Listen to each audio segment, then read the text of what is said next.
अरे ले ना, थोड़ा सा और खाना। मेरा पेट भर गया पूरा। तू भी ना बच्चों की तरह करते रहते हैं, खा इसको। मेरा पेट फाड़ोगे आप। देखा तूने अपने आप को कैसे दुबला पतला हो गया है? कोई कह देगा तुझे गुजरों का लड़का है तू। बड़े टेस्टी बने हुए हैं। पूरा। अच्छा सुन सुन, अभी आई मैं, 2 मिनट रुक। भाभी लेट हो रहा हूँ मैं। ये ले तेरा टिफिन। पता है इसमें ना तेरी फेवरेट सब्जी बनाई है मैंने और हलवा भी बनाया है, पूरा फिनिश करके आना, छोड़ मत देना बिल्कुल भी टिफिन। क्या बात है, सीख लो भाभी से कुछ।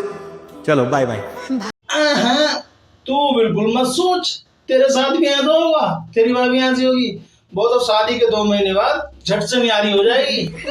हाँ, अलग बनाएगी, अलग खाएगी। हाँ, अधोगे जाएगा। भाई दबे साले रह भी गई तो पता क्या करेगी, जब तू काम पे जाएगा तो टिफिन की जगह तुझे थैला थमा देगी और वो कहेगी उधर से आते हुए सब्जी ली हो।